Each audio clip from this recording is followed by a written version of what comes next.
Hello everyone, this is Ross from Retro Dream Beam. I'm an eBay seller full-time. I've been doing this with my fiance Netta for more than 3 years now. Don't forget to like the video and subscribe to the channel. I'm about to go into what we were shipping out today on Friday. Well, we're packing up on Thanksgiving night, like super late. I just wanted to get it all done. The post office was closed today, obviously, so there's a little bit extra stuff, but it's been pretty good. So we're just gonna jump right into it. Sorry, we have like a weird setup. We're like organizing the whole house, so I'm probably gonna be in this weird setup for a bit for the channel.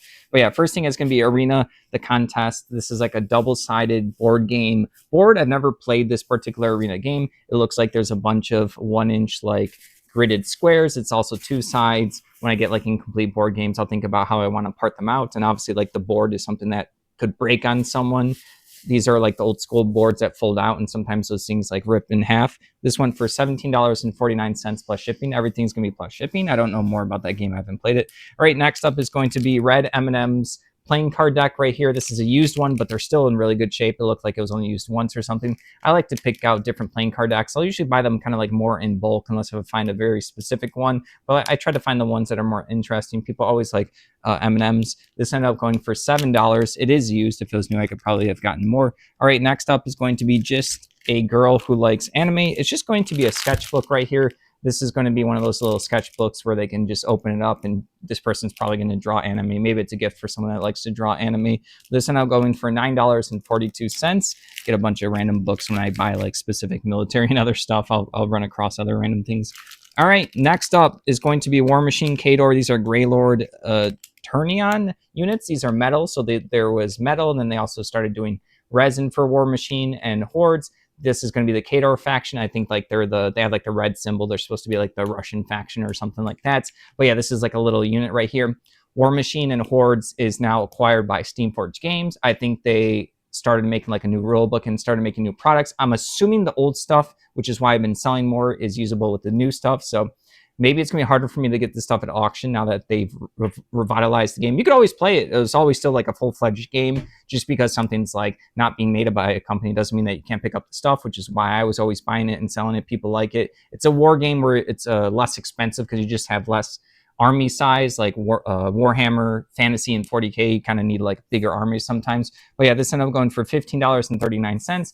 Also, one of these paints capes were painted, and the rest of it was in black primer, so they're kind of basically ready to paint. And then speaking of War Machine and Hordes, we have the Cricks right here. This is going to be War Machine. This is their 2016 faction deck right here. This one's going to, the cards are sealed inside. Every unit in the game is going to have like stats in the rule book, but then when you're playing the game, you can actually get the cards. So a lot of people will sleeve these cards in specific sleeves where they can use dry erase markers to keep track of like what body parts and stuff get hit. I've seen a lot of players do that. I think almost everyone kind of does that. I'm sure there's also apps too, but a lot of people like to stay away from their phone when they're playing these games and they want to use the tangible products. But yeah, this ended up going for, oops, I moved the screen real quick. I moved it a lot.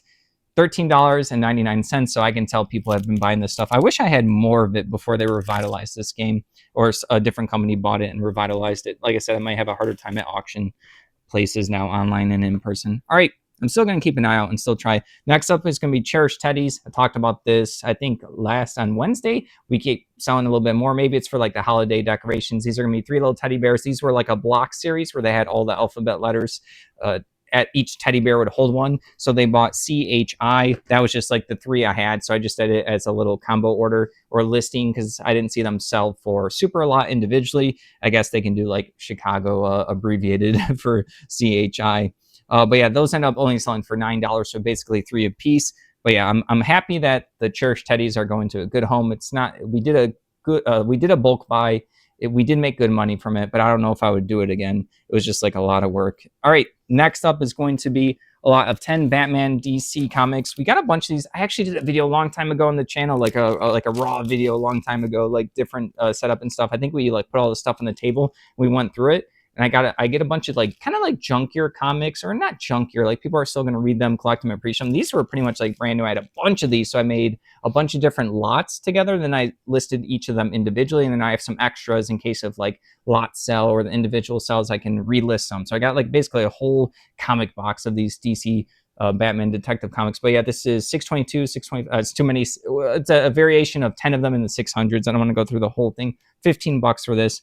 like I said, they're probably gonna be super excited when they get them because they're basically brand new. Like that, I can still smell that like fresh comic smell even through the little baggie I put it in. All right, moving along. You see me sell a bunch of sleeves. I will get like a collection or like board games that will be sleeved, and I don't want to keep the sleeves on them. Or I'll get like dead card game collections and stuff, and I'll unsleeve stuff. Takes a little bit of time. Sometimes I'll use the sleeves for like shipping actual cards, and other times when there's specific brands, I will then put them together if there's enough. This was 80, so this is enough for a 60 card deck plus a 15 card sideboard for Magic the Gathering. I don't know if Pokemon has a sideboard. I don't think so. There's also a ton of other card games, Flesh and Blood. I don't know how many cards they use. They also have a Blitz format, but yeah, I'm rambling at this point. Ultra Pro little dot is going to be right over here, so I know it's Ultra Pro, and I know that these are just matte. These are just regular matte. I just happen to know. It depends on like the back and the front. This end I'm going for $6.74. So nothing crazy, but this probably sold before the card game or the board game sold, if that makes sense. All right, I have it in the other room. I had a bunch of this Hero Quest pieces for a rare expansion. It was like the Elf Pack expansion or something. Super expensive if you have the whole thing, like the vintage one. The Hero Quest is super popular. Long box and the expansions, there was less of them. I had like 36 pieces. I think I listed it for $69.99. And then someone came in and they said that they had recently bought the whole expansion pack, but they were missing one piece. And I happen to have the piece as a key piece. And they said that they were willing to pay $15 for just the piece. So normally I don't take apart or lots because it's a lot of work, because then I have to deconstruct the listing. I have to redo it properly with the right pictures. I have to change like the title from 36 pieces to 5. I ended up doing it for them because it's obviously worth it for me to sell one piece for 15 bucks. Plus, I'm now completing their set, so I kind of get to feel good about it. So I'm excited for them. That's in the other room. We already packed it up. We kind of did that between pulling today's orders, and they almost paid for it before we were going to ship out last time. I didn't include in the video because I hadn't paid yet. So 15 bucks for that. So that's pretty good. And I'm excited for them. All right, next up is going to be a combined order of 4 items. A lot of people have been getting really good at messaging me and letting me know. They'll like send me all the pictures of our listings. They'll say, hey, do you do combined shipping? You send some good offers. I want this. Like, people are being really communicative. So I'm really happy about that. It's making it easier to do combo orders. I wish there was just like a button on, or like a cart feature on eBay where they can just like send a bunch of stuff and then send like a giant offer and then I can see it. But I have to still make a new listing and take down my old ones. So they got these it looks like they got a bunch of like children's toys or like animals. Like they actually picked good ones. These are all from different board games. These are gonna be Mastermind pieces, but there was the children's version. So there's little like animals. So those look pretty cool. You probably can't see it. Sorry, I'll do my best. They also got these 8 pirate toys right here. So like these are just like pirates variations of like toy soldiers. So those are cute. And then they got a bunch of, these are really cool. These are 30 little brown rat tokens. I don't know what board game that those were from. I just put like brown rat and little tiny, I put the size. And then what was the last thing they got? They got one more. Oh, I forgot what board game these were from. There's like 3, it's basically player pieces. There's like a police pawn ghost thing. And then there's like 3 little gremlin monkey things. So that was all for $30 for these like board game pieces and little toys. Yeah, it just looks like in my head it's probably some kind of gift. They picked like some good looking ones or whatever. Like I thought that was a good, they like the pirates, they got like the animals and stuff like that. All right, moving on. We got this empty Pokemon tin. Someone's probably going to use this as a packaging, like instead of like a gift bag or something. I've noticed a lot of parents will get Pokemon tins and the Elite Trainer boxes, and you can put like gifts inside this. And then also the kid has a space to put all their cards and such when they open up, so there's not a big mess on like Christmas and stuff like that. So this is the Latios tin. This was from the EX series. This is from 2015. Like, yeah, Latios is one of the legendary Pokemons. It's sold for $9.50, or they might just people collect this stuff. It doesn't have to be like for a kid for their gift. But I do notice it's like a good option instead of the wrapping paper and instead of I can't think of it. I'm gonna move on. All right. Another's laughing at me. All right, it's been a long day. It is 1:34 in the morning. All right, next up is going to be King of New York. I almost said New York Times. King of New York, which is going to be, there was King of Tokyo, which is this Yahtzee type of board game. It's basically kind of Yahtzee, where you pick a monster, you roll dice, and then you get to choose which ones you keep, and you get 2 more rolls, and then you eventually keep a final roll, and then you can either get stars to win the game, or you can knock out everyone from the King of Tokyo. This one is King of New York, which they added some like buildings that you can also fight over, so kind of like made the game a little bit more complex. This is a promo card. This is 55 Central Park West right here. This sold before like the board game sold. So I did a video where I showed three different websites I use for all these like board games and stuff. And that's usually what I do when I get a board game, and especially if I know it's incomplete. A lot of people throw like promos into their game, and then eventually when they get rid of it, they're not thinking about reselling the stuff on like the level that we do for eBay and something. Usually people, are selling their collections. They're just going to be buying more board games. They play them, then they move on. So I always dig through. I found this promo card, $10.49, which is probably more than what I'm going to get than the whole game or something. I think it was like incomplete or something. I also had some like other promos from that. I just thought it was interesting. All right. Next up is going to be this Hannibal board game. This one, is it complete? I don't know. I can't tell. My listing is kind of on the phone. It kind of veers off. Right here is just going to be one of these like older vintage board games. This is going to have all those like little chit tokens, so it's harder to count and stuff like that. But yeah, really cool box cover. Sorry, I already have it in like a plastic baggie right here, so it doesn't get damaged when it's in storage. I always like to have like something around everything. When I didn't do that way when we started, obviously some issues happening, with my like, I know it's dust and dirt can like, my foot goes along the bottom, and if there's boxes down there and I graze along it and I had some mud or dirt, something can get dirty. But yeah, $15.74 for that. So cool vintage board game. Never played that one. All right, next up is going to be a playmat. This is going to be the World of Warcraft TCG. When I got that collection, this is going to be the Scourge War, which is one of the sets. This is going to be, I think it's like Arthas and I can't think of Uther, maybe. It's been a long time since I've actually like been into the World of Warcraft lore and Warcraft and stuff. Like I'll watch like people play tournaments and stuff. But yeah, this is a cool play mat for the trading card game. I remember my brother was surprised that these didn't sell for as much. He's like, "Oh, this looks super cool." I'm surprised they didn't sell for as much because I did a video where like how much I thought I was going to get for all this stuff. Most play mats are going to be between like $8 to $20. Usually when you buy them MSRP. Well, I don't know about how much MSRP is these days, but like at least like 5-6 years ago and older, it was like $20. You can get like basic ones for like 5-10 or whatever, depending on the brand, stuff like that. The only way playmats are going to be more is if you get them signed by professional artists, basically the people who do the art for the playmats, or if they were like a limited supply, such as sometimes there's tournaments you have to do to win playmats, and then sometimes maybe if a particular art is super cool and enough people agree and it gets bought out enough, then it's usually if it's signed by the artist or if it's a rare one.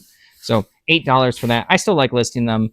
It's kind of a cool thing that a lot of people can get. They express themselves in their card games by laying out the play mats, and then it makes it easier to pick up the cards. It also shows like where all of your cards are for whatever card game. All right. Next up, like a lot of people get into the accessories nitty gritty for a lot of these card games, board games, miniature games. Like there's a lot of stuff to get into.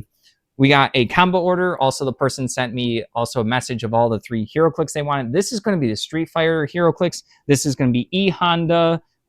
Is it not Vegeta? That's Dragon Ball Z. Vega, and then we have Balrog here. So these were interesting. These are actually kind of, I got these at auction. I paid a little bit more for them. I think I actually paid like $1.50 each. It was like a baggy lot. Only had 7 of them. But the Street Fighter HeroClix, I remember back in the day, they would come in these individual packs, and they still had rarities. So these are all uncommons. They also had rares. I think they had some super rares or a chase rare. I think the set's probably between like 30 to 40 figures. I think they also did like either a Fast Forces or starter set. But yeah, there's a lot of these oddity HeroClix that if you happen to know them and you pick them up, they can be worth a little bit more. These end up going for $22.72 for the 3. Like I said, these are uncommon, but they're Street Fighter. So people who like HeroClix are going to like them. People who like the fighting games are going to like them. Video games, people want to collect Street Fighter stuff. It's also a small enough set where this is easier to collect the whole thing. They also have like Lord of the Rings HeroClix are worth a ton. The Hobbits are worth a ton. The Halo ones and the HorrorClix are also, there's a lot with the HeroClix stuff. So that's why I paid a little bit more for these, but I already made more than enough of my money in the bag. At first, when I auctioned, I didn't see what rarities they were, and then when I got them, I'm like, I don't think I got any of the crazy rares, but I was like, okay, no, someone's eventually going to pick them up. All right, I'm rambling a lot. Next up is going to be Warhammer 40K bits and pieces. I got this big box of bits and pieces for like, I think it was $80 or $100, a ton of bits and pieces. I could have parted them out individually or try to pair up like pieces with their like set, but I ended up just going with like taking like 50 to 70 pieces, laying them all out, taking good pictures of them. It didn't take too long. It took like, I would say like 3 or 4 days, and I got like 165 listings of bits and pieces. So if you're into Warhammer 40k and you like doing kit bashing, I might have some like rare cool bits and pieces I listed. It's not a big deal if someone gets a good deal, but someone came in and picked 4 specific lots. For one lot, they paid separately: 1469, 2099, 1469, and 1469. So was that 20, 30, 40, 50, like 60, a little bit more than 60, I guess. I'm just doing quick math. So yeah, they're just in these baggies right here. I labeled them by their number. Like I said, some of these are from Warhammer Fantasy Battles. Some of them were from Age of Sigmar. Some of them were for like vintage 40k stuff. So yeah, pretty cool. I think we already sold like 7 or 8 of these baggies so far, and I just listed them. People, when you do lots like this, people do have to click on the pictures and they have to see like, oh, there's some pieces I want, or there's some rare ones. So it does take time, but it will add up to being a bunch, like a really good purchase by me. All right. Next up is last up for the day. Wait, is it last up? I think it's last up. No. We had like a bonanza sale. All right. Next up, where's the? Oh, sorry. I keep saying next up. Almost last up. This is going to be a lot. I got a bunch of these plastic figures, miniatures. Some were painted, some were not. Some had like this, like, you know, it's like chipping. It doesn't matter. Like, they're probably going to fix it up with their own prime job and they're going to paint it. These are Civil War horses and carts. I got this huge bag of this stuff, and it was Civil War. It was, I think, the Napoleonics. I think there was some World War II. I can't remember what else there was in there. Yeah, some other war and stuff. And almost all of the baggies sold. I think I have like 4 or 5 baggies. I made like about 30 or 40 different lots. They sold faster than I thought. It was just like sitting within my eye shot in one day. I was like, okay, I'm going to clean it up, because when I have like a big baggie of these miniatures, there's going to be like, you know, paint chipping from someone who did a prime job, and then there's going to be like hairs and dust. So I have to actually get out. Like we have like a dollar store, the white backboard we used to use for listing. So I'll pull that out, and then I just, you know, dump all the miniatures and organize them there. And then I, you know, put the miniatures into baggies. Then those will go into like, and then I list them, and then I clean off all the dirt and junk and stuff like that. So I just knew it was gonna be a little bit of work. Well worth it. $30 for all these horsies. No one's complained. There was someone that was also buying some of the Civil War stuff. They kept coming back and getting more. And then for Bonanza, I think this was the thing that sold. It's going to be a huge military book, like an atlas. This is going to be the West Point Atlas of American Wars, Volume 1 from 1689 to 1900. So someone just wants to go through all the different, like, I guess it's just like a bunch of different drawn maps, like well done, and there's like a bunch of information about it. So this one's very heavy. This is like probably like 4 or 5 pounds itself, maybe more. Really chunky one. So this was on the bottom of a shelf in a bin on the bottom, like a box on the bottom. I don't put this stuff like high up. I'm well aware that the storage unit has a lot of stuff in it, and I do my best to put the heavy stuff on the bottom so it can't really crush anything. All right. I don't know how much. Anetta, do you remember how much this one sold for? Well, I'll say like around $10. I remember it wasn't like super crazy of a price, but yeah, the shipping was high, obviously, because it was it's heavy. But yeah, thank you for watching. Don't forget to like the video and subscribe to the channel. Hope everyone had a good Thanksgiving. Have a good one.